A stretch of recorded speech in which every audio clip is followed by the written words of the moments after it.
Gabriel Sainte-Marie, porte-parole du Bloc québécois en matière de finances, a tenu une mêlée de presse aujourd'hui à Ottawa portant sur les attentes du parti pour l'énoncé économique.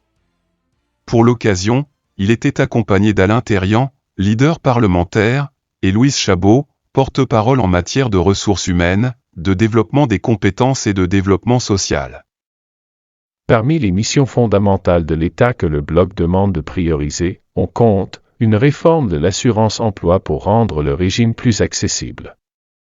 Deuxièmement, un financement accru, prévisible et inconditionnel du système de santé qui vit une crise. Finalement, la préservation du pouvoir d'achat des aînés face à la montée du coût de la vie par une hausse des pensions des 65 ans.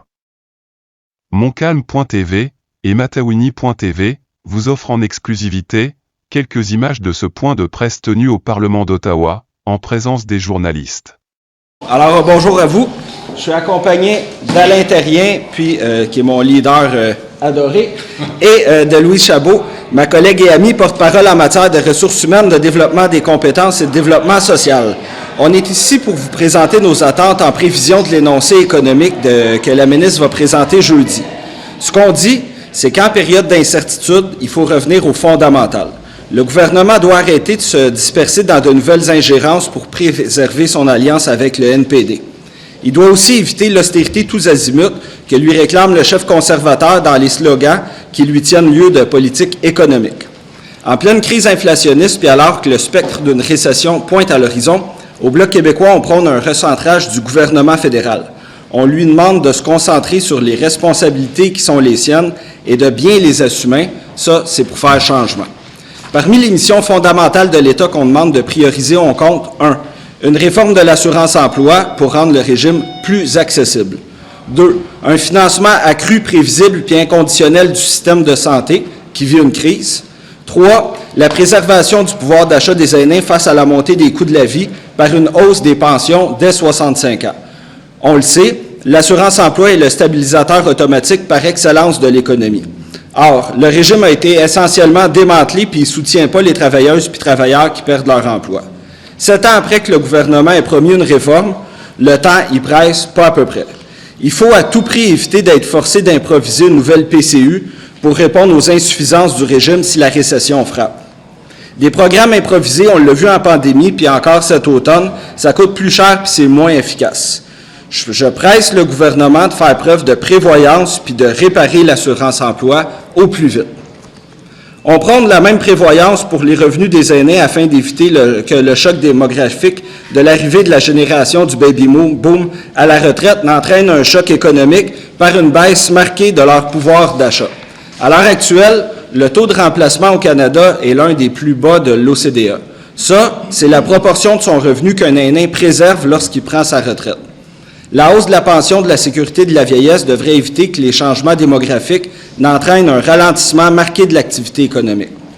Contrairement à ce que dit ou fait le gouvernement, ce n'est pas en affamant les aînés de 65 à 75 ans qu'on va les inciter à rester en emploi. C'est en cessant de les pénaliser lorsqu'ils travaillent. En contrepartie de ces réinvestissements, au Bloc québécois, on prône une utilisation plus rationnelle des ressources fédérales. On demande donc au gouvernement Trudeau de renoncer à certaines dépenses qui lui tiennent à cœur. D'une part, les ingérences qui sont autant de dédoublements coûteux et peu utiles. D'autre part, les subventions pétrolières qui sont carrément nuisibles puis retardent la transition énergétique. En matière budgétaire, on demande d'éviter les dépenses clientélistes de l'Alliance libérale néo-démocrate, tout comme l'austérité tous les azimuts des conservateurs au profit d'un financement adéquat des missions essentielles de l'État sans gaspillage. En matière économique, délaissons au plus vite le 20e siècle pétrolier au profit d'un 21e siècle marqué par la productivité, l'efficacité énergétique puis la résilience des chaînes d'approvisionnement qui va nous rendre moins sensibles aux soubresauts de la conjoncture mondiale. En plus d'être sur mesure pour les forces économiques du Québec, cette orientation va nous permettre de sortir plus vite et plus fort de l'instabilité actuelle. Merci. Petite question peut-être pour monsieur. Nous, au niveau de l'essence, là, à matin, il y a un article de Radio-Canada qui dit que le Canada, c'est le deuxième pays du G20 à donner le plus de subventions. Moi, je suis ici depuis 2015. Depuis 2015, j'entends le gouvernement dire que c'est fini, qu'ils vont arrêter, qu'il n'y en a plus de subventions, ou l'année prochaine. Puis là, on voit que c'est pas le cas du tout. Donc, au niveau de l'essence, là, c'est au moins arrêter de donner des subventions.